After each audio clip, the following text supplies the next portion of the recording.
সকলকে স্বাগতম। আমি বিদ্যুৎ কুমার বিশ্বাস, সহকারী শিক্ষক, ইচাখাদা শহীদ আব্দুল মতলেব মাধ্যমিক বিদ্যালয়, হাজরাপুর, মাগুরা। আজ আমি নবম দশম শ্রেণীর জীববিজ্ঞান বিষয়ের ষষ্ঠ অধ্যায়ে জীবে পরিবহন এই পাঠটি উপস্থাপন করছি। এখন তোমরা সুপ্রিয় শিক্ষার্থীবৃন্দ, স্ক্রিনে কতগুলো ছবি দেখতে পাচ্ছ। তোমরা কি বলতে পারবে ছবিগুলো কিসের? হ্যাঁ, দেখো ছবিগুলো রক্তের। তাহলে আজকে আমাদের পাঠের বিষয় রক্ত ও রক্তের কাজ। এখন এই পাঠ থেকে তোমরা যেগুলো শিখতে পারবে তা হচ্ছে রক্ত কি তা বলতে পারবে, রক্তের বিভিন্ন কণিকা শনাক্ত করতে পারবে, রক্তের বিভিন্ন কণিকার মধ্যে পার্থক্য লিখতে পারবে, রক্তের কাজ বর্ণনা করতে পারবে। একটু লক্ষ্য করো, রক্তের আমাদের শরীরে যে রক্ত আছে, রক্তের কতগুলো উপাদান আছে। রক্তের উপাদানগুলো কি কি আমরা একটু লক্ষ্য করি। রক্ত রস ও রক্ত কণিকা।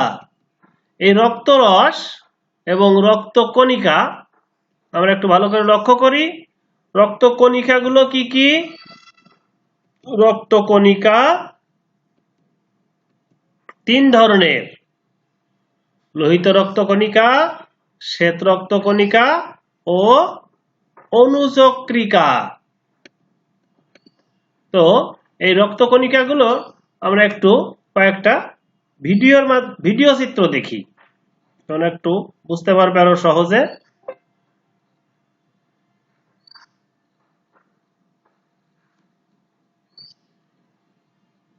These cells, commonly called red blood cells, contain gas transporting molecules called hemoglobin. These molecules. The oxygenated blood then moves through the vasculature.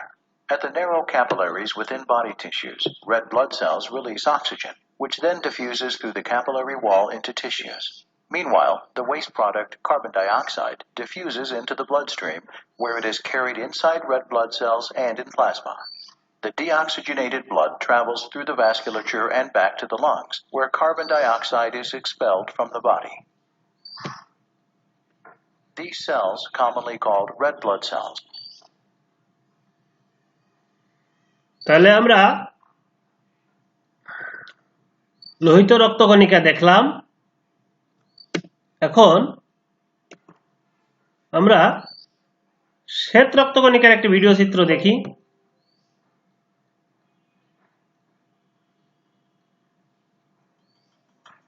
The white blood cells are an important part of our body's immune system. Neutrophils are a special group of white blood cells that play an extremely important role in protecting the body against infections. Mature neutrophils do not divide.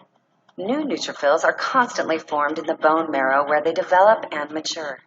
Mature neutrophils are released into the blood where they circulate for 3 to 12 hours and then move to other tissues where they survive only 2 to 3 days. These mature neutrophils can be found in large and small blood vessels, as well as in the tiny capillaries in different tissues. In the bloodstream, neutrophils act as surveillance cells searching for infections. Neutrophils can sense a site of infection because of chemicals that are released by the bacteria. Upon detecting these chemicals, neutrophils slow down and begin to stick to the walls of the blood vessel. They then squeeze between the cells of the blood vessel wall and enter the infected tissue. Here, the neutrophils crawl towards the infection as they continue following the chemical signals. At the site of infection, bacteria are coated with antibodies of the immune system and marked for ingestion. The neutrophil recognizes the marked bacterium, engulfs it into its body, and traps the bacterium in a sac called a phagosome. The neutrophil contains pouches called lysosomes, which are full of digestive enzymes and chemicals that can kill bacteria. The pouches, or lysosomes, then combine with the phagosomes containing the bacteria and release the enzymes and chemicals, resulting in the ultimate death of the bacterium inside the neutrophil. After killing and digesting the bacteria, the neutrophil is spent. Having completed its duty, the neutrophil shrinks in size and breaks up into smaller pieces that can be recognized and eaten by other cells.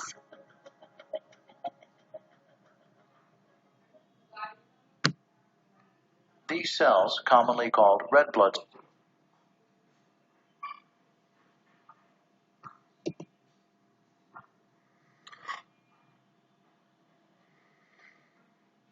শ্বেত রক্তকণিকাগুলো দেখলে এবার অনুচক্রিকা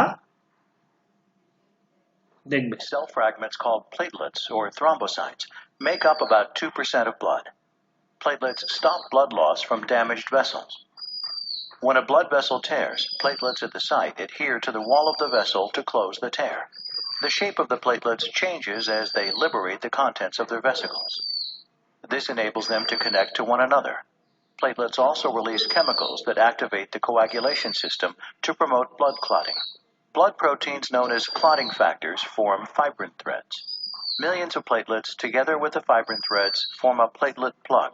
If the tear is small enough, the plug can stop blood loss completely.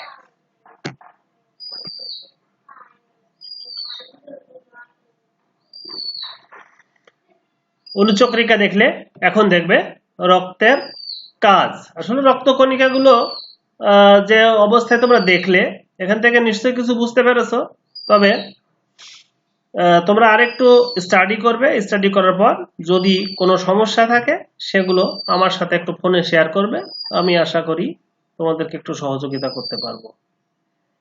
তো এখন একটু দেখো রক্তের কাজ কি কি কাজ করে। রক্ত অক্সিজেন পরিবহন করে, কার্বন ডাই অক্সাইড অপসারণ করে, খাদ্য সার পরিবহন করে, আর কি করে? তাপের সমতা রক্ষা করে, বর্জ্য পদার্থ নিষ্কাশন করে, হরমোন পরিবহন করে, রোগ প্রতিরোধ করে এবং রক্ত জমাট বাঁধায়। তোমরা কি বলতে পারো যে এই রক্ত জমাট বাঁধায় কোন রক্তকণিকা?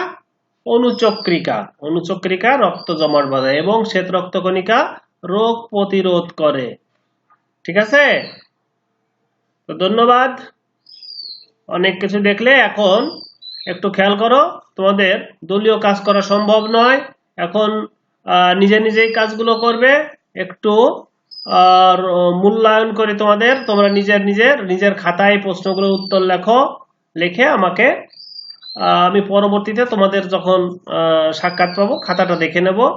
এখন দেখো রক্ত কি? রক্ত লাল দেখায় কেন? রক্তকণিকা কত প্রকার ও কি কি? হিমোগ্লোবিন কি? এইগুলো আর এর সাথে আরো কিছু বাড়ির কাজ নিয়ে নাও। রক্ত আমাদের শরীরের গুরুত্বপূর্ণ টিস্যু বা কলা, উক্তিটির যথার্থতা বিশ্লেষণ করো।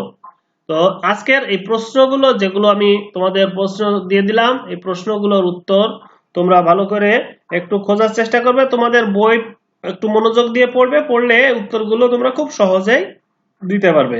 তো ঠিক আছে শিক্ষার্থী বন্ধুরা, ভালো থেকো। ধন্যবাদ সকলকে। আজকের মতো এ পর্যন্তই।